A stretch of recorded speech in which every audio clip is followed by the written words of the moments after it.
انشالله که صحیح شد. بله استاد صحیح شد. صحیح شد. اگر زحمت نمیشه از درس اگر سر شروع کنید از به خاطر ثبت بسیار باشید.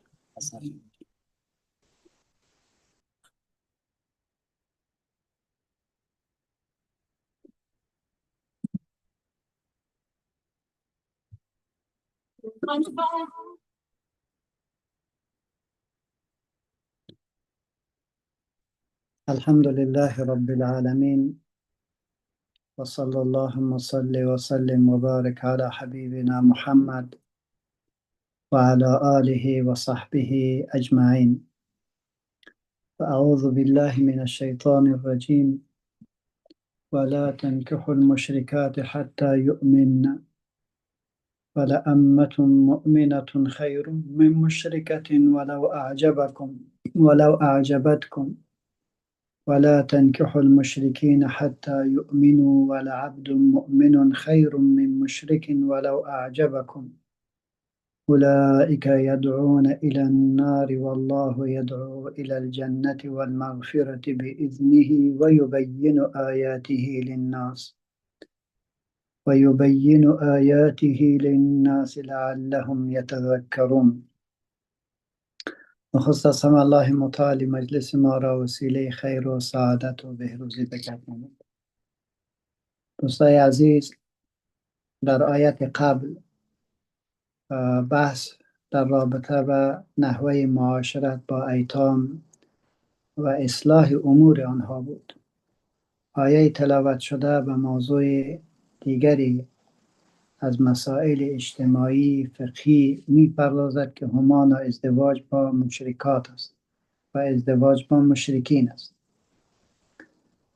و تعبیر دیگر آیه قبلی حکم مالی و معاشرتی با ایتام را توضیح داد. آیه تلاوت شده حکم خانوادگی و زناشویی با مشرکان را مورد بحث قرار می‌دهد. و این توالی نشان می‌دهد که قرآن پس از مسائل اقتصادی یعنی انفاق و بالای ایتام به مسائل تشکیل خانواده و ازدواج می پردازد تا کیان جامعه را به شکل استوار تنظیم کند. می بینیم که آیه بعد با چگونگی مقاربت و نزدیکی در ایام حیض این مورد بررسی قرار می دهد.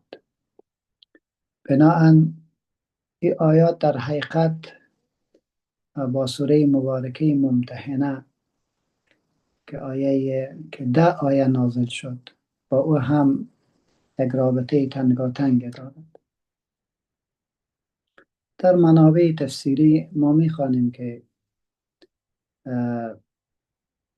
یکی از روایت ها این میشد که در اوائل اسلام مسلمانان با زنان مشرک ازدواج میکردند، مانند ازدواج برخی صحابه با زنان قریش که هنوز مسلمان نشده بودند.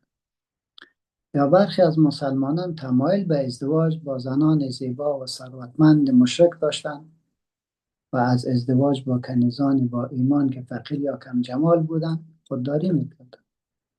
آیه نازل شد و به آنان هشدار داد که ایمان بر نسب و مال برتری بلندتری دارد. تعبیر دیگه هم داریم یا روایت دیگری که مرصد ابن ابی مرصد اسیر به نام عناق زن مشرک را آزاد کرده بود و آن زن بعدا مسلمان شد و به مرصد پیشنهاد ازدواج داد و مرصد با رسول علیه السلام مشورت کرد. آیت نازل شد که با زنان مشرک که هنوز ایمان نیاوردند ازدواج نکنید. به می شکل عبدالله ابن رواحه رضی الله عنه کنیزی با ایمانی داشت که با او علاقه داشت، اما برخی او را ازدواج با کنیزی منع میکرد و میگفتند چرا با زنان آزاد مشرک ازدواج نمیکنید؟ و آیه نازل شد کنیز با ایمان بهتر است از زن آزاد شده مشرک. الله می فرماید که ولا تنکحوا المشرکات حتی یؤمنن، با زنان مشرک ازدواج نکنید تا ایمان بیاورند. ولأمة مؤمنة خیر من مشرک ولو اعجبتکم، و قطعا کنیزان با ایمان بهتر است از زن مشرک هرچند زیبایی یا ثروت و مقام او شما را به شگفت آورد. همین شکل ولا تنکحوا المشرکین حتی یؤمنوا، و به ازدواج مردان مشرک با زنان مسلمان در نیاورید تا ایمان بیاورند. ولعبد مؤمن خیر من مشرک ولو اعجبکم، قطعا غلام با ایمان بهتر است از مرد مشرک، هرچند مال، جاه، نسب و جایگاه آنها شما را به شگفت آورد. اولئک یدعون الی النار، مشرکان به سوی آتش دعوت میکنند. والله یدعو الی الجنة والمغفرة باذنه، و الله به سوی بهشت و آمرزش به فرمان خود دعوت مینماید. و یبین آیاته للناس لعلهم یتذکرون، الله به فرمان خود دعوت میکنه و آیات خود را برای مردم واضح و روشن بیان میکند تا متذکر شوند. میبینیم که الله میفرماید ولا تنکحوا. تنکحوا، نکحه به معنای عقد ازدواج و زناشویی. نکاح در لغت به معنای پیوست شدن و در شرع عقد زوجیت است و فعل نهی برای تحریم است. ولا تنکحوا، به نکاح مگیرید. کیر المشرکات، المشرکین، مشرکه و مشرک از ریشه شری کاف به معنای شریک قرار دادن. اینان مشرک کسی است که با الله متعال شریک قائل شود و بت پرست و کسای آتش پرست، آفتاب پرست و غیره، کلشان به شامل میشه. و یا شامل بت پرستان عرب و هر کافر غیر کتابی. اما درباره اهل کتاب یهود و نصارا در آیات دیگری، خصوصا در سوره مبارکه مائده آیه 5 حکم جداگانه نازل شده. حتی یؤمنو، حتی حرف غایت است و یؤمنو تا ای که ایمان بیاورند. شرط جواز ازدواج ایمان آوردن زن مشرک یا مرد مشرک است. ولی امت مؤمنتون، اما کنیز زن برده و مؤمنه تأکید بلام، ولی امتون یعنی براستی کنیزان با ایمان. خیرون، ای بهتر است، برتر است. مقایسه بین کنیز مؤمن و زن آزاد مشرک میکنه. ولو اعجبتکم، اعجبت از ریشه عجب به معنای شگفت زدگی و خوش آمدن، یعنی هرچند زیبایی، ثروت و جایگاه اجتماعی آن زن مشرک شما را شگفت زده کند، باز هم ولا تنکحوا، آنها را به نکاح مگیرید. ولا تنکحوا از باب افعال انکح ینکحو، یعنی به ازدواج کسی در آوردن، تزویج کردن. لا تنکحوا المشرکین، مردان مشرک را به ازدواج با زنان مسلمان در نیاورید. چرا؟ ولعبد مؤمن، عبد بنده و برده و غلام که ایمان داشته باشد، این بهترتر است از مرد مشرک، با وصفی که ثروت، جایگاه، مقام شما را به تعجب بیارد. چرا؟ اولئک یدعون الی النار، اشاره به مشرکان، چه مرد و چه زن، دعوت میکنند به اعمال ناروا، گفتار ناروا، روش ناروا، به سوی آتش. الله دعوت میکنه به وسیله پیامبران و آیاتش به سوی جنت، به سوی مغفرت، ای کلش به اذنه، به فرمان خودش. چرا؟ لعلهم یتذکرون، تا پند بگیریم، متذکر شویم، بیدار شویم و فکر کنیم. آیه تلاوت شده دارای یک ساختار دوگانه متقارن، یعنی زن و مرد، و سپس یک نتیجه گیری کلی میکنه. بخش اول حکم درباره زنان مشرک، ولا تنکحوا المشرکات حتی یؤمن، استثناء با ذکر فضیلت، ولا امت مؤمنة خیر من مشرک ولو اعجبتکم. بخش دوم حکم درباره مردان مشرک، متقارن با بخش اول، نهی ولا تنکحوا المشرکین حتی یؤمنوا، استثناء با ذکر فضیلت، ولا عبد مؤمن خیر من مشرک ولو اعجبکم. بخش سوم علت حکم و دعوت الهی. علت منفی اولئک یدعون الی النار، دعوت مشرکان به آتش است. علت مثبت والله یدعو الی الجنة والمغفرة به. هدف نهایی چی است؟ و یبین آیاته للناس لعلهم یتذکرون. بنابراین نهی از ازدواج با مشرکان دو بخش اول، نه یک تحریم تعبدی محض بلکه بر اساس یک واقعیت تربیتی است. آنان دعوت به آتش میکنند، در مقابل الله دعوت به بهشت دارند. پس مؤمن باید جانب الله جل جلاله را بگیرد و با کسی پیوند زناشویی ببندد که او را به آتش نکشاند بلکه از آتش بیرونش کند. این آیه تلاوت شده چند تعبیرایی برای ما شما میدهد. اولی که حرمت ازدواج با مشرکان تا زمان ایمان آوردن آن. مرد مسلمان نمیتواند با زن مشرک ازدواج کند، هرچند آن زن اهل کتاب باشد یا نباشد. در آیه 5 سوره مائده باز حکم ازدواج با زنان اهل کتاب با شرایطش را تعبیر کرده و با او تعبیر اگری بگیریم این آیه ناسخ است یا مخصص آیه تلاوت شده است. زن مسلمان هم نمیتواند به عقد مشرک بیاید، چی اهل کتاب و چی غیر اهل کتاب باشد. باید ببینید که آیه مائده مخصص است برای آیه، زیرا در اسلام ولایت کافر در تزویج زن مسلمان جواز ندارد. قرآن میگه ولن یجعل الله للکافرین علی المؤمنین سبیلا. بدان چون سیادت در خانه از مرد است، امی سیادت را الله متعال نمی‌دهد. دوم نکته اولویت ایمان بر نسب و مال و جمال. در اونجا زن کتابی که بعدا در سوره مائده باز میخوانه و مخصص به این آیت میشه میتونه با یک مرد مسلمان ازدواج کنه، ولی زن مسلمان نمیتونه با اهل کتاب ازدواج کنه. چرا نمیتونه؟ الله میفرماید لن یجعل الله للکافرین علی المؤمنین سبیلا.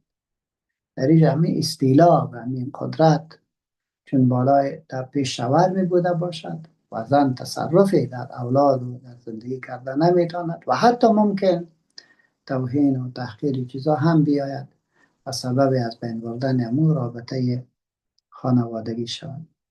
به اساس است که یگان بار از پیش ما بعضی از دوستا پرسان میکنند در رابطه فرق اسلامی که آیا با اینها ما ازدواج کرده میتونیم؟ و من میگم که من اصل حرمت را خود نمیگم. بگم که نه با مسلمانی که معتزلی بوده باشه، شیعه بوده باشه یا به اصلاح یک گروه دیگری باشد با شما ازدواج حرام است، این را نگفتیم. ولی این را میگم که این کار را نکنیم. چرا نکنیم؟ چگونه در یک خانه شما دختر خود را میتونید که در اون خانه با اعتقادات از این دختر ملعب صورت میگیره، توهین به امهات المؤمنین، به ائمه، به صحابه بزرگان شد. حالا دو حالت است، یکی که این دختر در جای قرار میگیرد که هم میشه باید از ارزش‌های دفاع بکنه و یا به توهین دیگران باید گوش کنه و شیرینی خانواده طبیعتا از بین میره.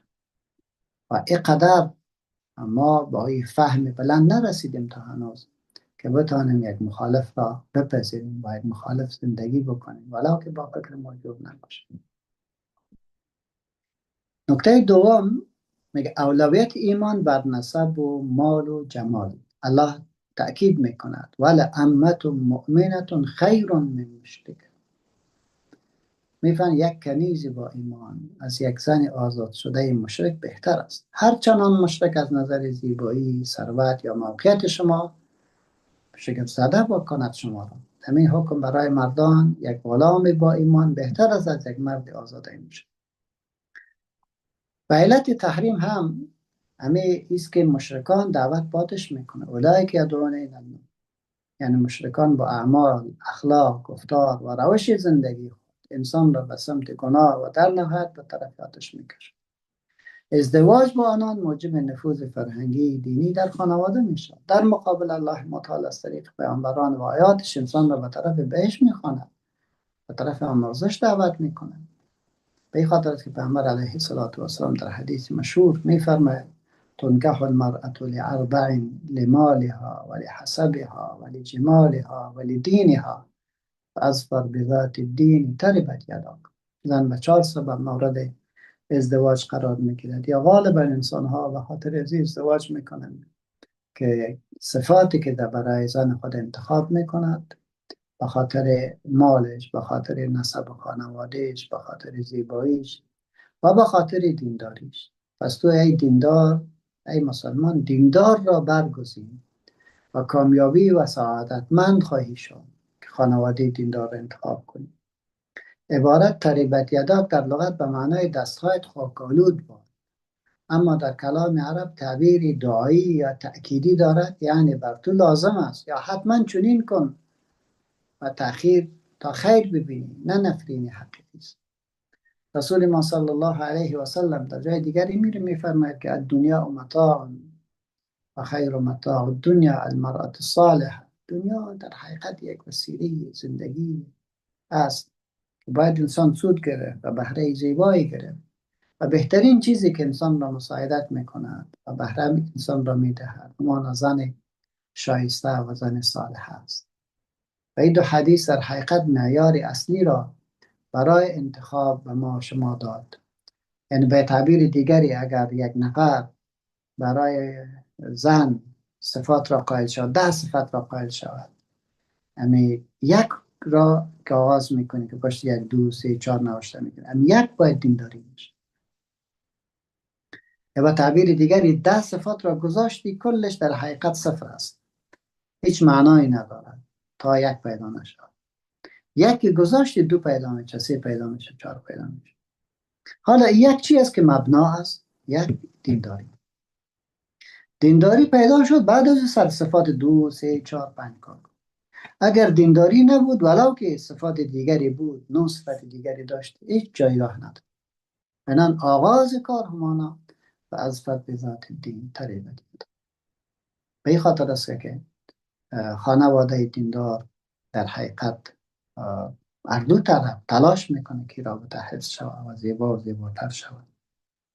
میبینیم که یک پدر مسلمان، یک مادر مسلمان برای دخترش وقتی که خانه شوهرش میره، برش میگه که دخترم 20 سال 25 سال کمتر و زیادتر تو را جستجو میکرد، تو را طلب میکرد، تو را میپرید، بعد از این زمان طولانی تو را به دست آورد و وقتی که پیدا کرد، شیرینی ها را تقسیم کرد، خوشحالی کرد، کالای نو را بر خود پوشید، جشن استقبال تو را گرفت، خانه خود را تنظیم کرد و به می شکل زمینه سازی کرد برای استقبال تو و به 10 نفر نان داد، لباس داد و خانه خود را نو کرد، پرده های خود را نو کرد، ظروف خود را نو کرد. یعنی تو را اینقدر دوست داشت که کل کارا را برای تو کرد.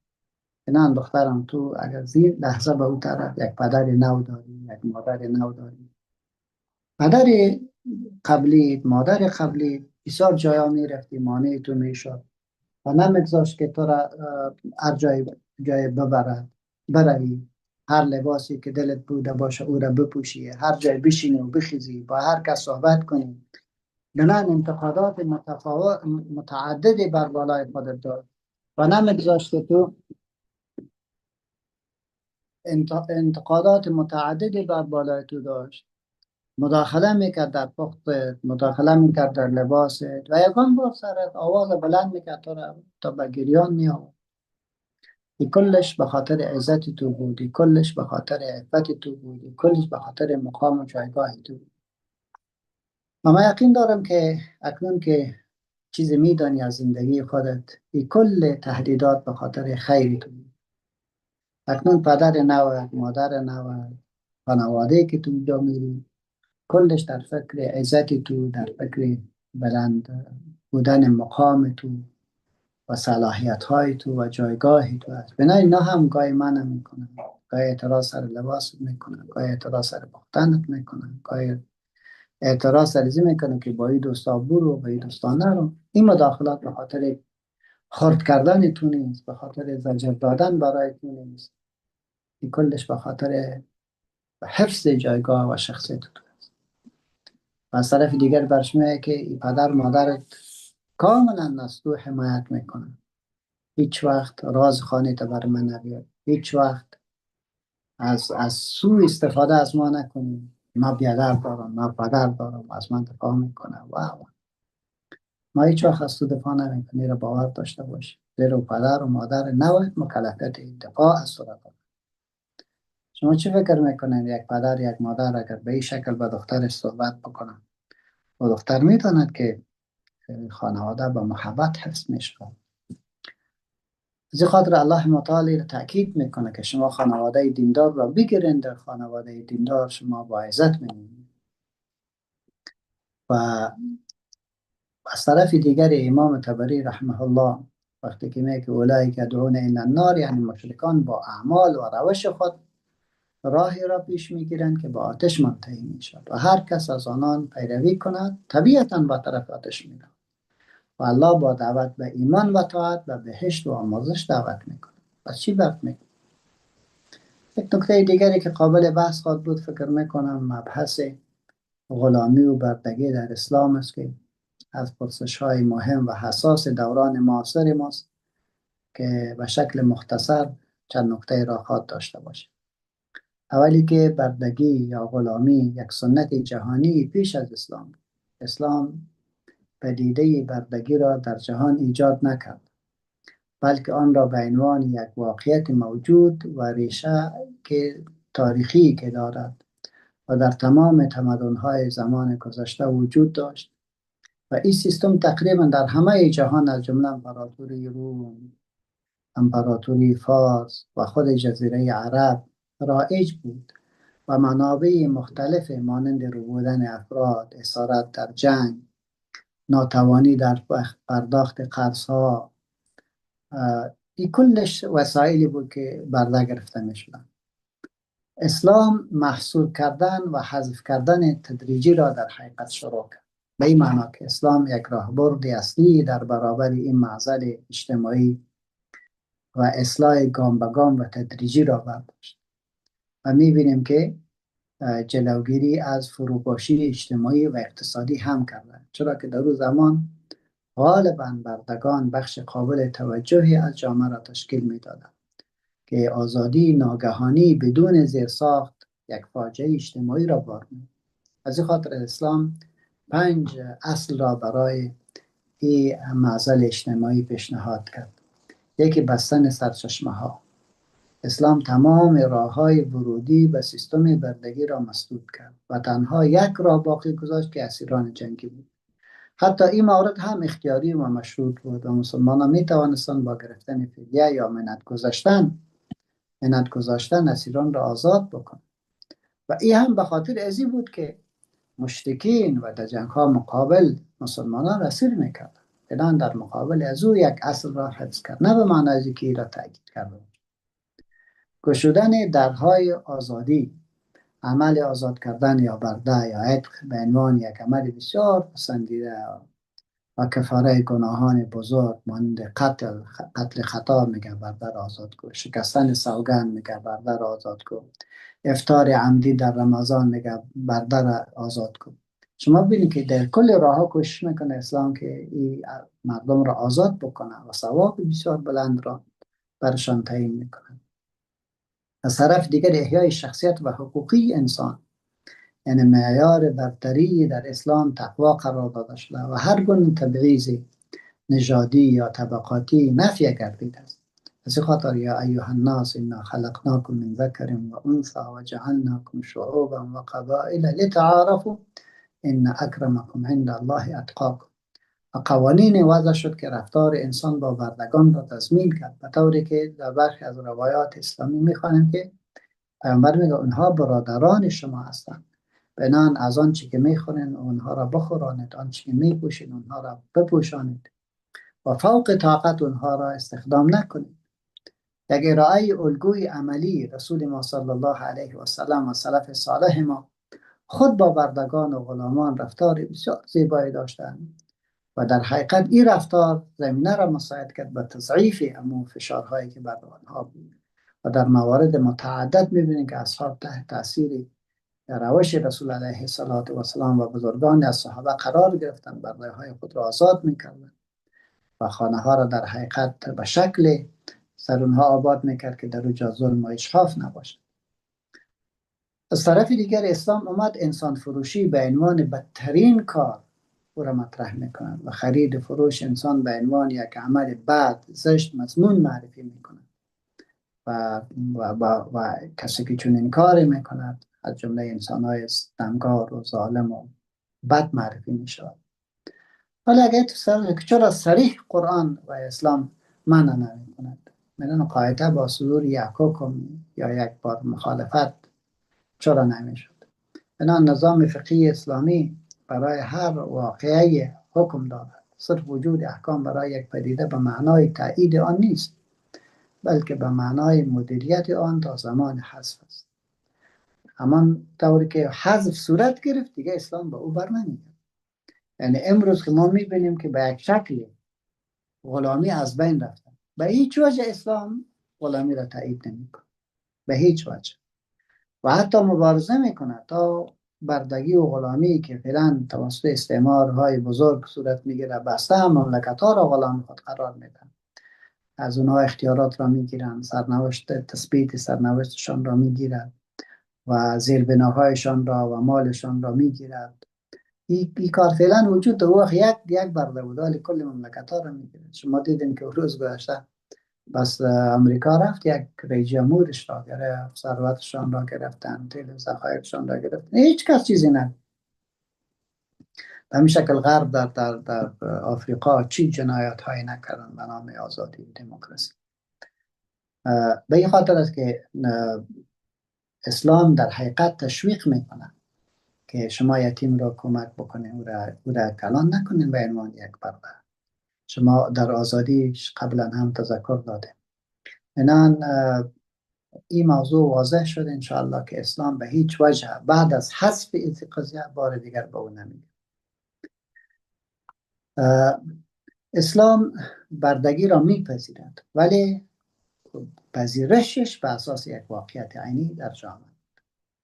این آیه مبارکه در حقیقت برای ما شما اصول و ضوابط زیبایی را میدهد. اولی که لا اکراه فی الدین، اسلام به زور کسی را مسلمان نمی کند، اما اجازه نمیدهد پیوند عمیق عاطفی و خانوادگی ازدواج با کافر قرار دهد، زیرا این پیوند تأثیر مستقیم بر ایمان و نسل دارد. از خاطر برنه که ولا تنکح. برتری ارزش معنوی بر مادی در انتخاب همسر ایمان و تقوا و ثروت و زیبایی، نژاد و موقعیت اجتماعی اولویت و این آیه قطعی ترین بیان در این مورد است. از طرف سوم هوشیاری در برابر جذابیت های ظاهری ولو اعجبکم هشدار میده که انسان فریب زیبایی، ثروت یا جایگاه را نباید بخورد، چه بسا ظاهرا جذاب و در باطن سم کشنده است. 4 تأثیر همنشینی و همسر بر سرنوشت اخروی. ازدواج یک فقط ارضای غریزه نیست، بلکه یک دعوت است. هر یک از زوجین طرف مقابل را به سمت بهشت یا دوزخ میتونه بکشونه. پس باید همسری را برگزینی که او در امور دینی و دعوتی همراز تو بوده باشد، معاون تو بوده باشد. از خاطر پیامبر ما علیه السلام میگه بهترین شوهر کسی است که خود بخیزد، وضو بگیرد، بعد بسیار با محبت خانمش را بخیزد و نماز تهجد. بهترین زن کسی است که خودش بخیزد، وضو بگیرد، بعد با محبت شوهرش را بعد 2 رکعت نماز یا چند رکعت نماز و تهجد بلند بکنه. همیشه یکدیگر را توصیه بکنه به تلاوت قرآن، به انفاق فی سبیل الله، به زندگی دین. چرا این کار را نباید کنه؟ از طرف دیگر عدالت اجتماعی در اسلام، کنیز و غلام اینا انسان هستند، بنان تمام حقوق انسانی را دارد و تبعیض را در این باب حرام می‌داند. الله دایه بهشت را برای ما میکشاند. وقتی که میکشاند اونجا دایه دوزخ هم وجود دارد، داعیین دوزخ هم وجود دارد. پس دایه الهی را اجابت کنید. و آیات چرا این رقم بیان میشه؟ لعلهم یتذکرون، تا فطرت هایی که خواب است و خود را به طرفه میزند اونها بیدار شوند و ارزش معنوی را قائل شوند و ارزش معنوی برتری قائل شوند. بنابراین پیشگیری از گسست دینی در خانواده، ازدواج با مشرک موجب می شود که فرزندان با 2 فرهنگ متعارض رشد کنند. در بیشتر موارد جذب فرهنگ غالب می شود. بنان اسلام جامعه سالم و همدین را می خواهد. در کل دوستای عزیز، آیه تلاوت شده یک حکم کلیدی در فقه خانواده و نظام ارزشی اسلام را مطرح کرد. آیه با بیان قاطع و دوگانه برای زنان و برای مردان دو نهی را مطرح می‌کند. ولا تنکحوا ولا تنکحوا. مسلمانان با زنان مشرک ازدواج نکنند. مردان مشرک را با ازدواج با زنان مسلمان منع می‌کند. دلیل این قضیه را هم صرف باد تعبدی نیست، بلکه یک واقعیت تربیتی اجتماعی است. از طرف دیگر می‌بینید که اولویت ها در انتخاب همسر از دیدگاه قرآن ایمان، تقوا و اخلاق، نه صرفاً زیبایی و ثروت و نسب. بنابراین پیام آخری از این آیه برای ما شما همیست که در جوامع مسلمان خطر ازدواج با غیر مسلمان، چه مشرک و چه اهل کتاب، نباید نادیده گرفته شد. هرچند در فقه ازدواج با اهل کتاب برای مردان مسلمان با شرایط خاص جواز داده شده، اما این قضیه را عادی هم فکر نکنید. نکنید که زن اهل کتاب بدون چون چرا بگید، در حالی که صدها و هزارات دختر مسلمان وجود داره. چی ضرورت است که بگید اهل کتاب بگید؟ به این نشان میده که خطر انحراف در دین را باید جدی بگیریم و باید مطمئن بوده باشیم از ازدواج با یک زن مؤمن و دیندار. و جزاکم الله خیرا و صلی الله و سلم و بارک علی حبیبنا محمد وعلى آله وصحبه أجمعين. اللهم اغفر لنا ذنوبنا وإسرافنا في أمرنا، ثبت أقدامنا وانصرنا على القوم الكافرين. اللهم أرنا الحق حقا وارزقنا اتباعه، وأرنا الباطل باطلا وارزقنا اجتنابه. اللهم آت أنفسنا تقواها وزكها يا رب العالمين، أنت خير من زكاها، أنت وليها ومولاها. اللهم صل وسلم وبارك على حبيبنا محمد وعلى آله وصحبه أجمعين. والسلام عليكم ورحمة الله وبركاته.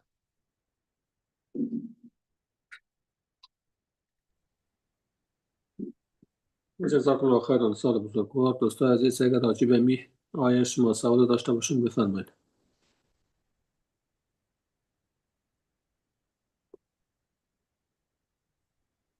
دوست ما پاکدل غزنوی شما دستم رو بلند کردین، بفرمایید. السلام عليكم ورحمة الله وبركاته. وعليكم السلام ورحمة الله وبركاته. بخير، سلامات باشین استاد عزیز. خیلی از درس لذت بردیم و رابطه با خود از آیه شریف رو تو برنامه سوال نیست استاد. اگه اجازه شما باشه یک سوال دیگر داشتم استاد. بفرمایید. یک چیز بگویم دوست عزیز، ما کوشش بکنین، ما شما مسلمان هستیم نه؟ ما امروز سر دو دکتر پیش ما کار میکنن. ما گفتم که چون آلمان هم به ما کار میکنن، ما گفتم مسلمان باید درجه اول باشن، ما شما باید همین چیز سر خود سخت بگیم. ما چند بار همین گفتم که می راجع به همین چیز جواب بده. استاد عزیز ما خب با آدم چیز است، بازم سوال جواب میتم. ما کوشش بکنین که راجع به می آیه چیز بکنین، سوال بکنین یا جای سوال بکنین. هر جور راحت است، ما کوشش بکنین سوالا را به درس امروزی باشه. و جزاکم الله خیر. بخیر باشین. خیر سوال با میمونم تو وقت دیگه ان شاء الله. بخیر باشین. الله خیر. بفرمایید. عفوا دوستای عزیز، اگر سوال در این قسمت نباشه، من خواستم یک یادآوری بکنم.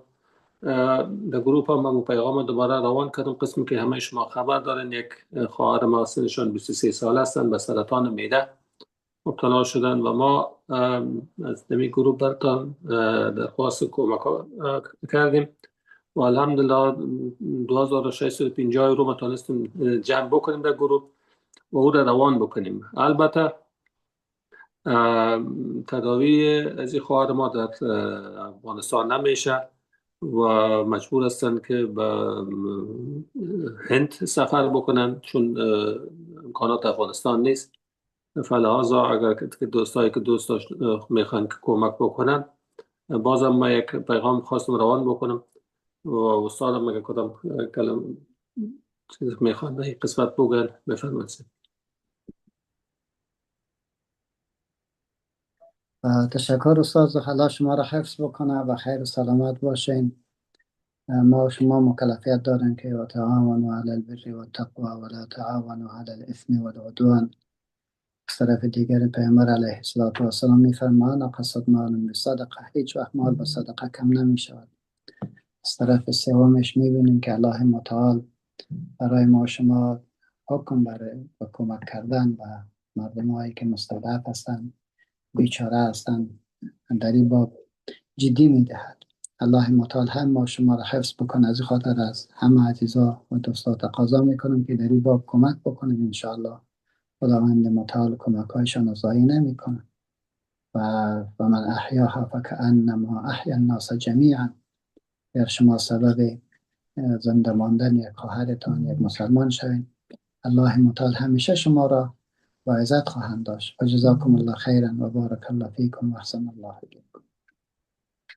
جزاکم الله خیرا استاد بزرگوار. دوستان عزیز، هر کس که خواستن کمک بکنن امروز ما میتونن ارتباط بگیرن، یا هم که اگر در افغانستان هستین و دورتر هستین کدام مشکلات چیز هست، بازم خودتان مستقیم هم شاید بتونید چیز بکنید، کمک برسونید. منتها کسایی که اروپا هستن فکر کنم برشان آسان‌تر است. و از تمام کسایی که تا حال کمک کردن تشکری میکنم. خداوند متعال مالشان، در ثروتشان، در صحتشان و فامیلشان برکت بده. و جزاکم الله خیرا و السلام علیکم و رحمت الله و برکاته.